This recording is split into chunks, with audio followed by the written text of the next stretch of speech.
오늘 함께 나누려고 하는 내용은 그중에 이제 디도서입니다.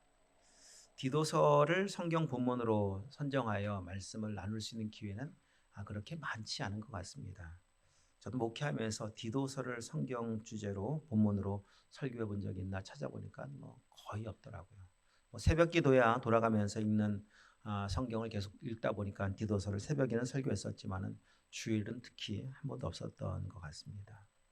이 디도서는 디모데 전후서와 함께 바울이 기록한 서신 중에 목회 서신으로 분류되는 서신입니다. 바울이 보낸 서신을 대부분의 서신은 교회를 향해서 보냈지만 교회가 아니라 개인에게 보낸 서신이 세 가지가 있습니다. 디모데 전후서는 디모데에게 보냈고, 빌레몬서는 빌레몬에게 보냈고, 오늘 이 디도서는 디도에게 보낸 서신입니다. 당시 디도는 그레데 섬에서 목회를 하고 있었는데 그 목회하고 있는 디도를 향해서 사랑하는 마음으로 이 서신을 보내며 목회에 도움을 주길 원하였습니다. 이 디도서는 디모데 전후서에 축소판 것 같습니다. 거의 내용은 흡사한데 오늘은 이 디도서의 전체적인 내용보다는 이 본문을 가지고 한 해를 좀 돌아보는 마음 담아서 성경 전체를 또한 요약하는 마음으로 그리고 새해를 어떻게 준비하면 좋을지 함께 말씀을 통해 나누려고 합니다. 자, 우리가 믿고 있는 하나님 어떤 분이신가? 하나님이 어떤 분이신가를 한마디로 요약을 해본다면 가장 대표적인 하나님의 속성은 사랑입니다. 하나님은 사랑이십니다. 그런데 하나님의 사랑은 사랑하시기 때문에 하나님의 사랑은 반드시 나타나게 됩니다. 사랑은 그냥 있을 수가 없습니다. 생명도 마찬가지입니다. 사랑, 생명 보입니까? 보이지 않는데 생명이 있으면 나타날 수밖에 없고 그래서 바위 틈에 생명의 씨앗이 뿌려지면 그 바위 틈을 뚫고 거기에서 생명의 씨앗이 자라기 시작합니다. 사랑도 보이진 않습니다. 보이지 않지만 사랑은 살아있는 실제입니다. 그래서 사랑하면 사랑하는 모습이 나타납니다. 자, 11절 우리 다시 한번 보도록 하겠습니다. 모든 사람에게 구원을 주신 하나님의 은혜가 나타나. 여기 나타났다. 하나님의 은혜가 나타났다라고 말씀하고 있습니다. 어떻게 나타내 보여주신 결과가 무엇인가 하면 구원입니다. 하나님의 은혜가 하나님의 사랑이 이 땅 가운데 나타남으로 인하여 우리가 구원함을 받았습니다. 이 나타난다라고 하는 헬라어를 크게 두 가지 의미로 용도로 사용되어지는데 첫 번째는 지금과 같이 나타난다, 드러난다라고 하는 용도로 의미로 사용되어집니다. 한 절만 더 살펴본다면 우리 바로 아래 3장 가서 보시면 3장 4절 5절 읽도록 하십시다. 4절 5절입니다.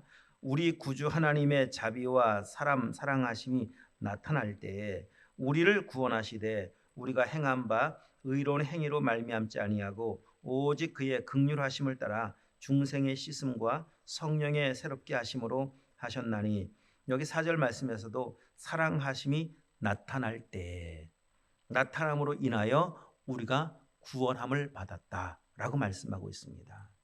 하나님의 사랑이 어떻게 나타났다고요? 우리를 구원하심으로 우리가 거듭나게 하심으로 하나님의 사랑이 나타내 보여주셨습니다. 두 번째 나타난다라고 하는 하나의 의미는 무엇인가 하면 비슷하지만 같은 의미입니다. 빛을 비추어 주다, 보여준다라고 하는 것이 나타난다는 의미입니다. 누가복음 1장 79절 말씀 제가 한번 읽어드립니다. 어둠과 죽음의 그늘에 앉은 자에게 비치고 여기 비친다. 어둠과 죽음의 그늘에 있는 자들에게 복음의 빛을 비춰주셨다 이 말입니다. 그래서 우리 발을 평강의 길로 인도하시는도다. 어둠 가운데 있으면 제대로 길을 걸어갈 수가 없습니다. 이 길이 평강의 길인지 사망의 길인지 이 길이 죽음의 길인지를 알 수가 없습니다. 이 빛을 비추어야만 이 땅에서도 길을 제대로 걸어갈 수가 있듯이 생명의 빛을 하나님의 빛을 비춰주심으로 인하여 우리가 사망의 길에서 벗어나 하나님께서 인도하시는 생명의 길 평강의 길을 걸어갈 수가 있을 수 있었습니다. 빛을 비춰주시는 역할 하나님의 그 사랑이 나타남으로 인하여 빛을 비춰주심으로 인하여 우리를 생명의 길로 인도하셨다라고 하는 사실을 말씀하고 있는데 자 이제 요한일서 이 내용을 좀 요약해 본다면 요한일서에 잘 요약이 되어 있습니다. 4장을 한번 가보도록 하겠습니다. 요한일서 4장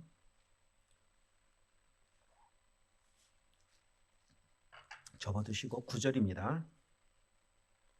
4장 9절 시작. 하나님의 사랑이 우리에게 이렇게 나타난 바 되었으니 하나님이 자기의 독생자를 세상에 보내심은 그로 말미암아 우리를 살리려 하심이라. 아멘. 하나님의 사랑이 나타났고 하나님의 사랑이 보여졌고 비춰줌으로 인해서 결과가 구원입니다. 계속 찾아본 성경 구절을 말씀해서 공통적인 겁니다. 하나님의 사랑이 나타나 보여주신 것이 이 땅에서 잘 먹고 잘 되게 하신 것으로 나타난 것이 아니라 구원하신 것으로 나타났습니다. 만약에 구원하심을 받지 못했다면 아직도 하나님의 나타난 사랑을 보지 못했고 경험하지 못했습니다. 사랑하시기 때문에 이 땅에 우리 성탄절을 맞이하고 있는데 오실 수밖에 없었습니다. 그 오심의 이유와 목적이 무엇인가 하면 구원입니다. 우리가 부르는 찬양 중에 보면은 사랑하시어 오시었네, 이런 찬양이 있습니다. 우리 교회를 사역하셨던 이동희 목사님, 송명아 사모님, 이동희 목사님이 곡을 만들고 가사를 만들고 송명아 사모님이 작곡을 했습니다. 사랑하시어 오시었네, 말씀하신 대로 본이 되신 예수 얼마나 아프실까. 찬양 아시죠? 그 찬양의 가사와 같이 사랑하셨기 때문에 오지 않을 수 없습니다. 사랑하면 반드시 사랑하는 모습이 나타날 수밖에 없었습니다. 여러분, 사랑의 감정을 어떻게 감출 수가 있겠습니까? 갈라디아서 5장 22절 이하의 성령의 열매를 보면 오직 성령의 열매는 사랑과, 첫 번째 사랑과 희락과 화평과 오래 참음과 자비와 양선과 충성과 온유와 절제니 그 다음에 이 같은 것을 금지할 법이 없느니라. 성령이 충만한데 성령이 충만한 열매를 어떻게 막을 수가 있겠습니까? 그 나무가 지금 나무가 사과나무인데 어떻게 사과나무에서 사과 열매가 맺히는 것을 막을 수가 있겠습니까? 사랑이 충만하신 하나님이신데 어떻게 사랑이 충만하심을, 사랑이신 하나님의 사랑을 막을 수가 있겠습니까? 그래서 하나님의 사랑은 이 땅에 나타날 수밖에 없었습니다. 예수님을 통해서 나타날 수밖에 없었습니다. 십자가를 통해서 보여주실 수밖에 없었습니다. 그리고 그 나타난 사랑을 받은 사람들은 다 구원함을 받았습니다. 그리고 그 구원함을 받은 사람들은 이 땅 가운데서 똑같이 예수님께서 보여주셨던, 하나님께서 보여주셨던 그들 가운데 임한 하나님의 사랑을 나타내 보여주셨습니다. 그건 정상입니다. 하나님의 사랑을 받았습니다. 내 하나님의 사랑이 있습니다. 그러면 똑같이 하나님의 사랑이 나타난다는 겁니다. 자, 우리 요한복음 1장을 한번 가보도록 하겠습니다. 요한복음 1장, 성경을 다 찾으셔서, 우리 이제 성경을 몇 구절 다 찾겠지만 우리 하나하나 좀 오늘 중요한 말씀드립니다. 찾으셔서 확인하시고 읽으시고 말씀이 믿음 되길 축복합니다. 1장 6절부터 8절 한번 읽어보도록 하겠습니다. 하나님께서 보내심을 받은 사람이 있으니 그의 이름은 요한이라. 그가 증언하러 왔으니 곧 빛에 대하여 증언하고 모든 사람이 자기로 말미암아 믿게 하려 함이라. 그는 빛이 아니요 이 빛에 대하여 증언하러 온 자라. 아멘입니다. 요한은 빛이 아닙니다. 사람은 빛이 아닙니다. 그냥 빛을 받은 사람입니다. 사랑을 받은 사람입니다. 받고 나서 보니까 받고 있을 수가 없습니다. 나만 받고 있을 수가 없습니다. 그러고 나서 그는 그 빛을 증언하는 사명을 감당하고 있습니다. 하나님의 사랑, 받은 사랑을 증거하는 사명을 감당하고 있습니다. 예수님께서 보여주시는 사명, 그 사랑을 보여주시고 그 은혜를 나타내는 삶을 살아가는데 그 모습을 고린도후서 2장, 다시 한 번 더 성경 찾아봅니다. 고린도후서 2장 말씀에 가서 보시면 2장 15절, 자 14절, 15절, 16절까지 읽습니다. 14절부터 시작. 항상 우리를 그리스도 안에서 이기게 하시고 우리로 말미암아 각 처에서 그리스도를 아는 냄새를 나타내신 하나님께 감사하노라. 우리는 구원받은 자들에게나 망하는 자들에게나 하나님 앞에서 그리스도의 향기니 이 사람에게는 사망으로부터 사망에 이르는 냄새요 저 사람에게는 생명으로부터 생명에 이르는 냄새라. 누가 이 일을 감당하리요? 두 종류의 냄새가 있습니다.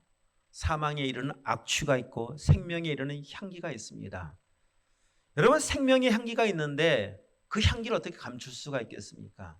그러면 지금 보여준 것 같이 하나님의 너희는 향기, 그리스도의 향기, 우리는 하나님 앞에서 그리스도의 향기라고 말하고 있는데 그 향기를 어떻게 맡을까요? 그리스도의 향기는 어떻게 맡을까요? 코로 맡나요? 그리스도의 향수가 있나요? 이 시중에 시판되고 있나요? 그리스도의 향기, 향수는 우리가 이 뿌리는 향수로 냄새 코로 맡는 것이 아닙니다. 그리스도의 향기는 가슴으로 맡습니다. 감동으로 맡습니다. 그러면 언제 감동이 옵니까? 그리스도의 삶, 그리스도인의 삶, 믿음의 삶, 순종의 삶을 살아갈 때 감동이 와요. 예수님 말씀하신 그 길을 걸어가기 시작할 때, 자기를 부인하고 자기 십자가 지고 주님 가신 길을 따라가기 시작할 때 거기에 감동이 있습니다. 나를 부인하는 삶을 살아갈 때 보여주는 향기가 있습니다. 그것이 그리스도의 향기입니다. 그리스도인의 향기, 그리스도의 향기는 감동을 받는다. 여러분 꼭 기억하십시오. 그러면 사망의 악취는 어떻게 맡겠습니까? 반대겠죠. 감동이 아니라 마음의 인상이 찌푸려지기 시작합니다. 마음이 답답해지기 시작합니다. 마음이 아프기 시작합니다. 고통을 받기 시작합니다. 어떻게 하면 그럴까요? 믿음 없이 살아가면 그렇습니다. 말씀과 멀어지면 그렇습니다. 주님께서 목자 없는 양 같음을 인하여 얼마나 긍휼히 여기는 마음을 갖고 양들을 찾으셨습니까? 얼마나 마음이 아프셨겠습니까? 자, 우리 요한복음 다시 한번 오셔서 11장을 한번 가보도록 할까요? 11장에 와서 보시면, 자, 나사로의 죽음의 이야기가 11장에 기록되어 있는데, 자, 어떤 병자가 있으니 이는 마리아와 그 자매 마르다의 마을 베다니에 사는 나사로라. 자, 2절 한번 읽어보겠습니다. 이 마리아는 향유를 붓고 머리털을 주의 발로 닦던 자요, 병든 나사로는 그의 오라비더라. 여러분, 마리아가 향유 붓던 사건 알고 계시죠? 이 일이 온 천하 복음이 증거되는 곳에 함께 기록하게 하겠다. 여러분도 지금도 그 향기가 있잖아요. 지금도 마리아의 향기가 향기로워서 지금 시대를 초월하여 시간을 초월하여 지금도 맡을 수 있는 것은 그 코로 맡는 향수가 아니라 마음의 감동으로 맡는 향수입니다.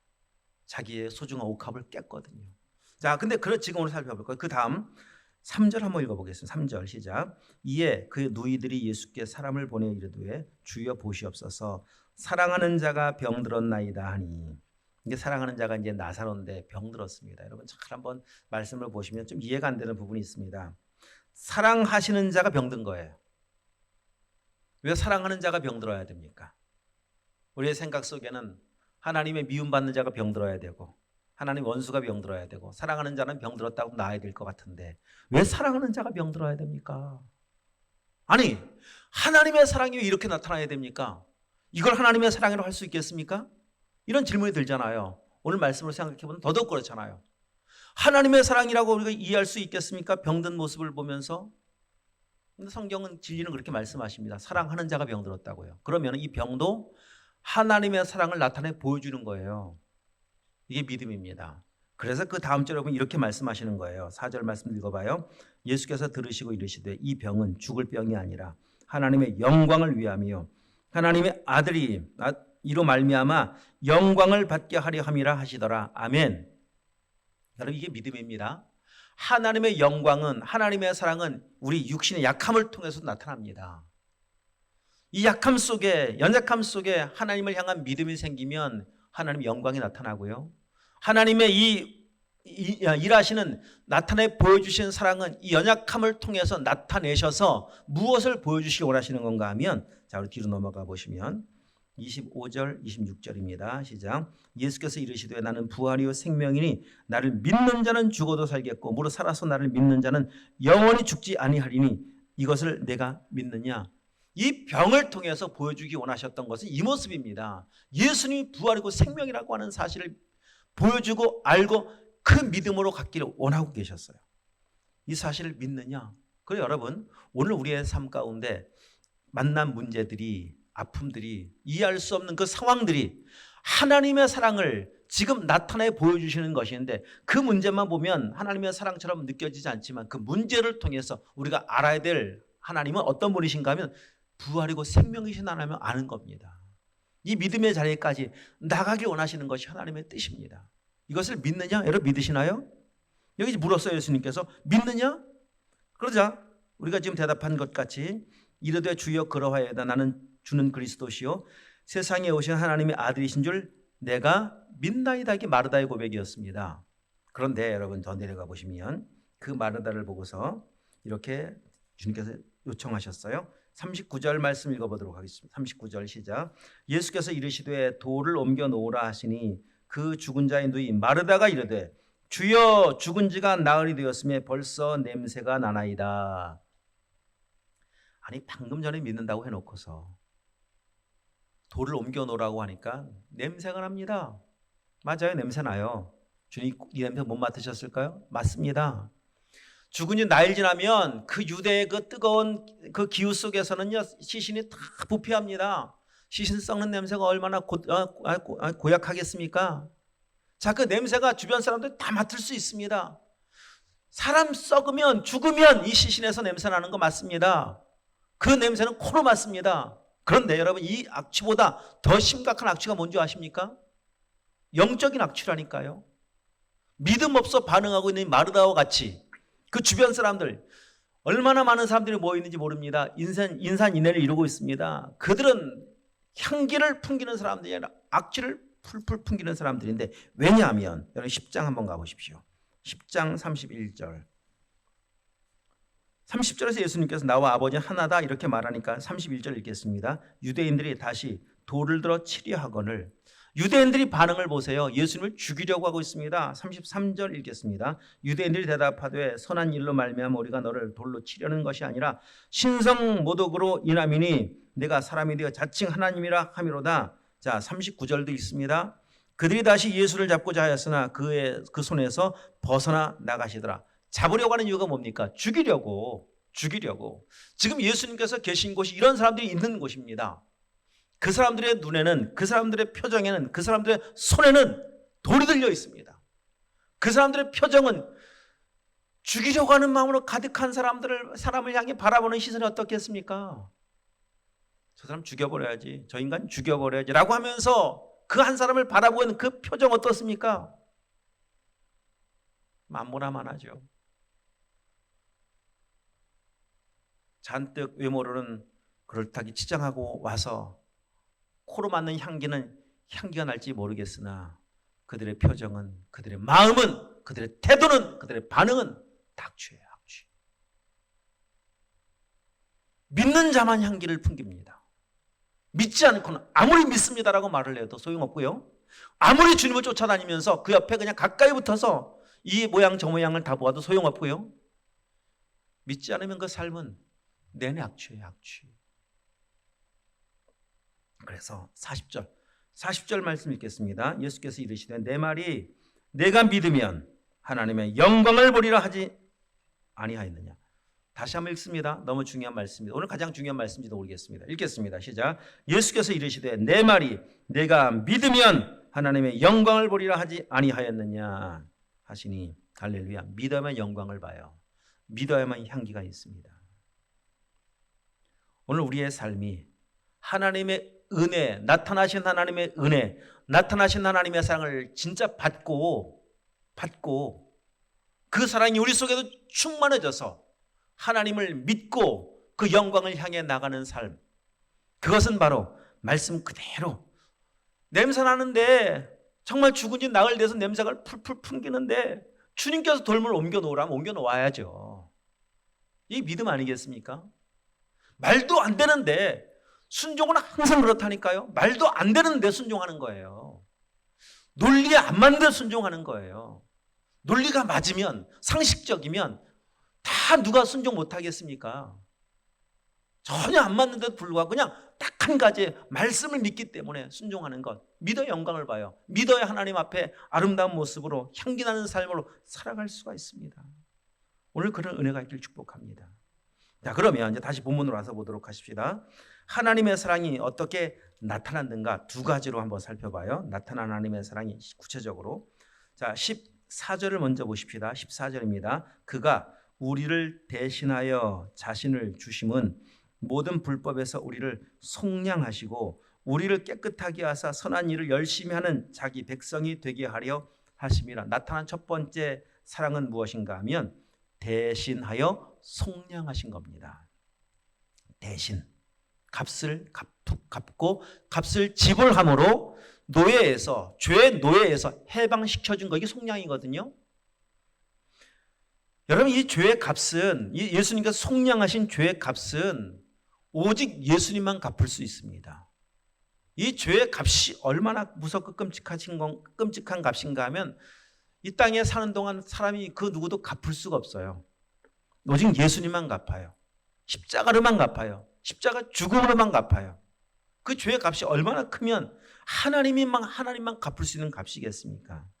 그래서 예수님은 아까 우리 요한일서 4장에서 읽었었지만은 그가 자기의 사랑을 나타내 주셨다. 하나님께서 독생자를 통해서 우리를 사랑하신 하나님의 사랑을 이렇게 나타난 바 되었다. 나타내 보여주셨다라고 말씀하셨던 것 같이, 자, 예수님의 십자가의 죽으심은 여기 다시 접어두시고 고린도후서 5장을 가서 보시면, 고린도후서 5장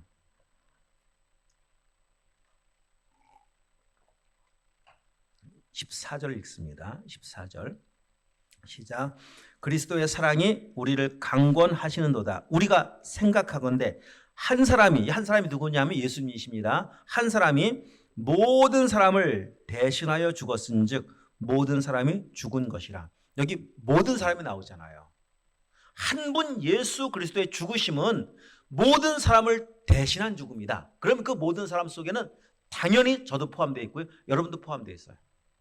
얼마나 사랑하시는가 하면 모든 사람이 나를 대신하여, 아니 내 죄의 값 한 사람의 값만 해도요 십자가라니까요. 모든 사람의 값을 합쳐놓은 게 십자가가 아니라 한 사람 값이 십자가예요. 우리의 죄가 그만큼 커요. 우리의 죄는 예수님 십자가로만 해결할 수밖에 없는 극악무도한 죄인입니다. 그래서 그 고통이 얼마나 큽니까? 십자가의 고통이. 예수님은 육신의 끔찍한 고통도 당하셨고요, 정신적인 고통도 당하셨고요, 그리고 영적인 고통, 영원히 하나님과 분리됨의 고통도 당하셨습니다. 그런데 이 고통은 죄로 인한 빚이라니까요.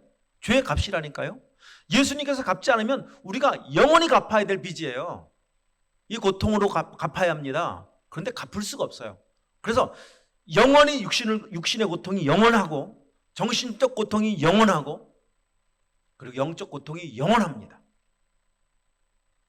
여러분, 잠시만 해도 이 고통스러움이 정말 잠시만 가중되어도 살 수가 없잖아요. 근데 영원하다고 생각해 보십시오.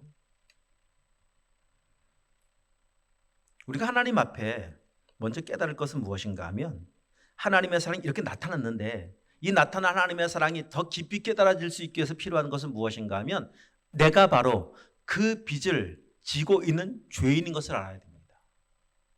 내가 바로 그러한 죄인, 예수님의 십자가 아니면 해결할 수 없는 죄인, 복음을 깨달았다라고 하는 가장 첫 번째는 내가 죄인인 걸 깨달은 거예요. 이 죄인임을 깨닫지 못하면 나타난 사랑은 아직도 일부 조금 맛보았을까, 이제 조금 맛보았을까, 아직 한참 모릅니다. 물론 다 우리는 이 땅에 사는 동안 다 모르는 건 정상이지만 아직도 모르는 거예요. 내가 죄인임을 깨닫지 못하면. 세상에서는 죄에 대한 대가를 다 세상 법으로 구형을 받고 선고를 받습니다. 당신은 그런 죄를 지었으니 그에 대한 죄의 값은 징역 1년입니다. 벌금 몇만 원입니다. 몇십만 원입니다. 이게 벌금을 받든 구형을 받든 살아야 되든 받아요. 근데 여러분, 이제 그래서 세상에서 법정은 그렇게 평가하는 거잖아요. 당신 그 죄에 대한 값은 이거면 됩니다. 그 저울에 올려놓았으니까 맞습니다. 그럼 해결됐습니다. 라고 말하는 것인데, 우리가 생각하는 것도 그 정도라니까요. 이 정도, 내가 죄인이 아니라고 하는 것은 내가 죄인인 것은 인정하겠지만 내가 지은 죄의 값은 이 정도면 되지, 이 정도면 내 노력으로 해결할 수 있는 정도면 되겠지라고 생각하지만 안 된다니까요. 평생 영원히 우리는 빚을 갚아도 갚을 수 없는, 성경에서 예수님께서 마태복음 18장 1만 달란트의 이건 비유입니다. 1만 달란트가 오늘 그냥 환산하면 한 6조 되고 6조 비유예요. 지금 세상에 돈 많은 사람들 지난번 누구의 빈살만 2,800조라고 말씀드렸잖아요. 그 사람 재산만 해도요, 사람이 진짜 지은 죄의 값이 6조라면 얼마나 많은 사람이 죄 문제 해결해 줄 수 있겠습니까? 이게 아닙니다. 그냥 예를 든 거. 이 땅에 돈을 다 모아도요, 한 사람 죄값 해결 안 됩니다. 내가 그런 죄인이다. 이 세상에 있는 모든 재산을 다 모아도 내 한 사람의 죄 문제 해결할 수 없을 만큼의 나는 죄인인 것을 인정하는 게 복음을 깨달은 거예요. 그리고 그런 나를 위해서 이 땅 가운데 오셔서 나를 여기 대신 계속 대신이잖아요. 이 대신이 없으면 우리는 영원한 멸망이 영원한 죽음이에요. 대신 갚아주심으로 내 모든 죄의 값이 속량되었다. 이게 믿어지길 축복합니다. 이게 복음이에요. 창세기부터 계속 영원한 복음 속에 담겨있는 내용이 이 내용이에요. 죄 있는 우리를 위해서 하나님께서 계획하신 하나님의 그 사랑이 무엇인가? 바로 이 내용입니다. 그리고 중요한 것은 복음의 완성은 무엇인가 하면 그 예수님을, 내 빚을 갚아주신 예수님을 나의 주인으로, 구주로 모셔드리는 겁니다. 이것이 하나님께서 이 땅 가운데 오셔서 빚 갚아주신 이유입니다. 그 예수님을 주인 삼게 하시기 위해서. 오늘 본문 말씀에서도 이렇게 말씀하시는 겁니다. 그래서 자신을 주심은 모든 불법에서 우리를 속량하시고 우리를 깨끗하게 하사 선한 일을 열심히 하는 자기 백성 되게 하시려고 이 값을 지불했다라고 말씀하고 계시지 않습니까? 자, 여러분, 이것이 믿음이 되길 축복합니다.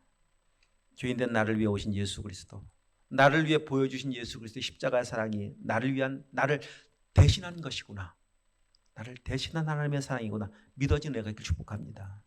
그리고 그 예수님을 여러분 진짜 구주로 모셔드리십시오. 자, 두 번째 나타난 하나님의 사랑을 오늘 본문으로 다시 와서 보시면 12절 말씀, 12절을 읽도록 하겠습니다. 우리를 양육하시되 경건하지 않은 것과 이 세상 정욕을 다 버리고 신중함과 의로움과 경건함으로 이 세상에 살고. 여기 두 번째 보면 무엇인가? 양육입니다. 양육. 첫 번째, 우리를 거듭나게 하심, 구원하심. 우리를 영적으로 출생케 하셨다면 출생한 것은 끝이 아닙니다. 양육하시는데, 여러분이 한번 질문해 보겠습니다. 우리 아이를 키우는 부모님들은 잘 알고 계시겠지만은 낳는 거 쉽지 않습니다만, 낳는 게 어려운가요? 키우는 게 어려운가요? 자, 키울 때도 품에 있는 자식 키우는 게 어려운가요? 막 기어다니고 걸어다니고 막 붙잡기 시작할 때 어려운가요? 초등학교 어려운가요? 중고등학교 어려운가요? 물어보나만 하죠. 가면 갈수록 어렵죠.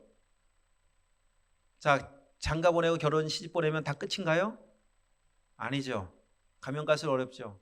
혹이 더 생겼습니다. 양육은 끝이 없습니다. 예수님 하나님 마찬가지예요. 우리를 양육하신다니까요. 출생해놓고 거듭나게 하시고 끝. 이제 너희가 알아서 해라. 마음대로서 아닙니다. 해산의 고통이 십자가의 고통이었었는데 해산의 고통 이후에 우리를 양육하여 여기 오늘 말씀과 같이 선한 일을 하는 사람까지 성숙한 사람으로 세우는 과정으로 끊임없이 세워가는 과정이 얼마나 치열한 아픔의 시간이고 고통의 시간이겠습니까? 아니, 남의 자식이라면 덜 아플 텐데, 아니 마귀의 왼수라면 그래도 덜 아플 텐데, 왜 그래도 하나님 마음은 다 아프시겠지만 하나님의 자녀가 되어서까지도 저렇게 마귀 짓을 하고 있다고 생각해 보십시오. 얼마나 기가 막힌 일이겠습니까? 그럼에도 불구하고 양육하신다니까요. 포기하지 않는다니까요. 두 가지 양육 방법이 있습니다. 오늘 본문에 보면 나와 있습니다. 자, 12절 말씀 보시면 버리고가 중간에 있어요. 다 버리고. 무엇을? 그 앞에 나와 있는 경건하지 않은 것, 이 세상의 정욕을 버리고. 양육의 첫 번째는 버리는 겁니다. 버리게 하는 거예요. 자, 그 다음에 또 한 가지가 있습니다. 신중함과 의로움과 경건함으로 이 세상에 살고. 이건 취해야죠. 건강하게 성장하기 위해서는 버려야 할 것은 버려야 하고 취해야 할 것은 취해야 합니다. 몸의 건강을 위해서도 버려야 할 것은 버려야 하고 취해야 할 것은 취해야 합니다. 이걸 못하면은 몸의 균형이 깨어지고 건강을 잃어버릴 수밖에 없습니다. 영적으로 마찬가지입니다. 성숙해지고 양육의 목적이 뭡니까? 훈련의 목적이 뭡니까? 성숙해지는 거잖아요. 건강해지고 온전해지는 거잖아요. 그러면 그 전에 반드시 먼저 해야 될 것이 버리는 거예요. 비우지 않고 어떻게 담아요? 순서는 항상 그렇습니다. 자, 여기 앞을 보세요. 여기를 보십시오. 지금 저를 잠깐 보세요. 컵을 보세요. 이 물을 진짜 이 시간을 빌어서 감사의 말씀을 드립니다. 인사를 드립니다. 매 예배 시간마다 따뜻한 차를, 따뜻한 물을 이렇게 공급해 주셔서 제가 참 감사해요. 우리 박수 한번 섬겨주신 우리 집사님, 나영 집사님 감사합니다. 근데 모르긴 몰라도 이게 한 주간 동안 이렇게 있던 거를 여기다 그냥 담아 오셨을까요? 아니셨겠죠. 비우고 씻고 새물을 담으셨겠죠. 원리가 그렇습니다. 버려야 된다니까요.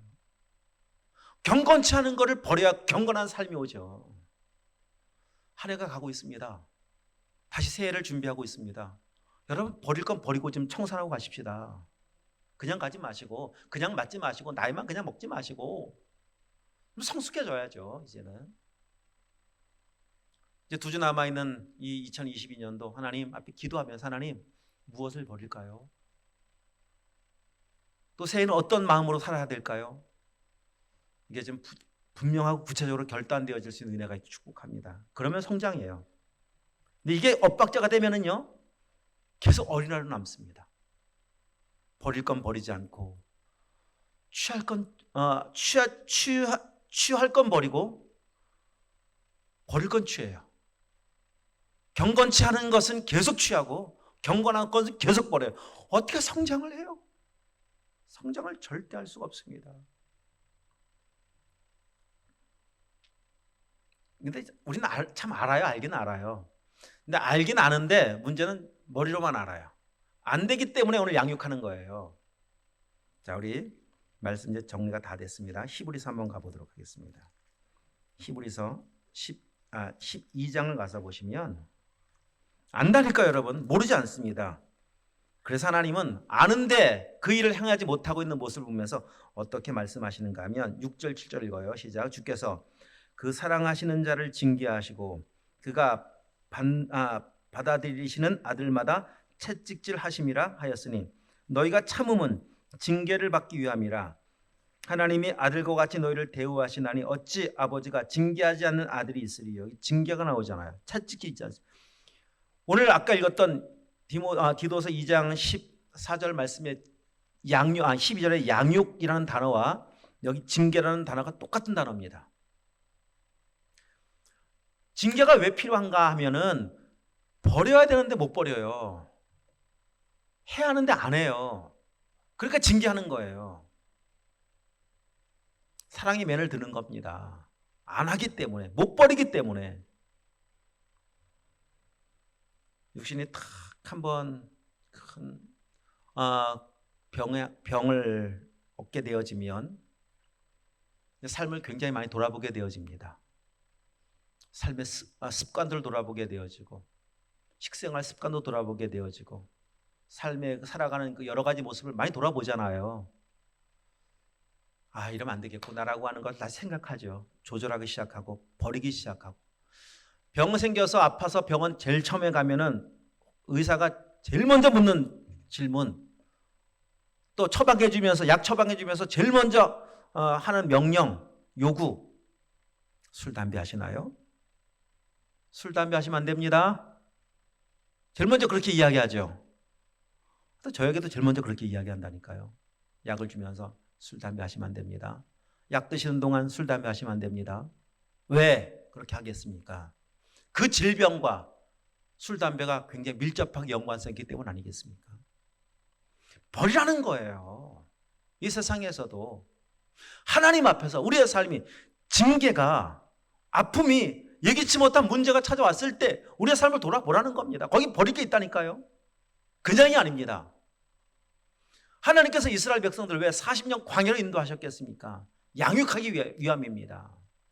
버리게 하기 위함입니다. 400년 애굽에 종살하면서 그냥 종에 찌들어 버린 게 있어요. 그걸 버리도록 하기 위해서는요, 광야의 훈련을 통해 양육이 필요하고, 그래서 온전한 사람 되면 오늘 읽었던 본문 말씀에 나와 있는 것 같이 선한 일을 열심히 하는 자기 백성이라니까요. 그냥 자기 백성이 아니에요. 그 중간에 수식해 놓은 이 내용을 놓치면 안 됩니다. 선한 일을 열심히 하는 자기 백성 되게 하시기 위해서. 누가 선한 일을 하는 줄 아십니까? 누가 선한 일을 할까요? 선한 사람이 선한 일을 하는 거예요. 선한 사람은 어떤 사람인가? 성숙한 사람입니다. 자, 이제 마지막 한 구절 읽어요. 디모데후서 앞으로 오십시다.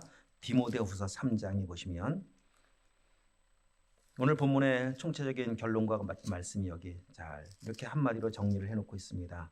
3장 15절부터 17절 읽도록 하겠습니다. 시작. 또 어려서부터 성경을 알았나니 성경은 능히 너로 하여금 그리스도 예수 안에 있는 믿음으로 말미암아 구원에 이르는 지혜가 있게 하느니라. 아멘. 모든 성경은 하나님의 감동으로 된 것으로 교훈과 책망과 바르게 함과 의로 교육하기에 유익하니 이는 하나님의 사람으로 온전하게 하며 모든 선한 일을 행할 능력을 갖추게 하려 함이라. 아멘. 모든 선한 일을 행하려면 온전해져야 된다. 온전함이라고 하는 단어가 성숙함이라고 하는 겁니다. 성숙해지면 선한 일을 합니다. 어른도 마찬가지. 아이는 그냥 계속 아이짓하고요. 성숙한 어른은 성숙한 삶을 살아요. 선한 일을 합니다.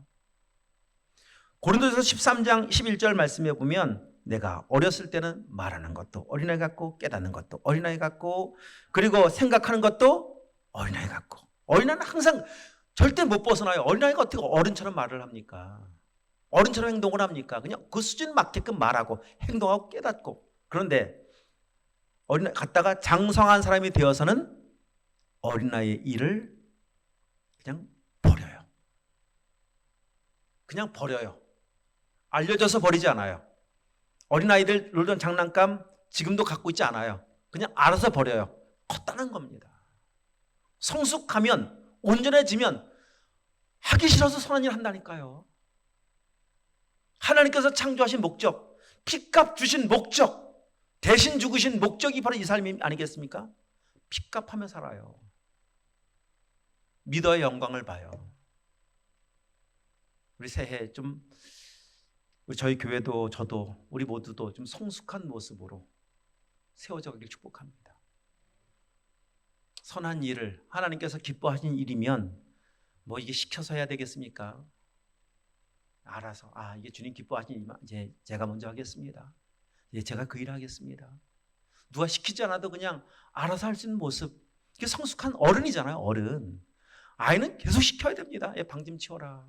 이것 좀 해라. 시켜야 되는 건 아직도 아이예요. 어른은 알아서 해요.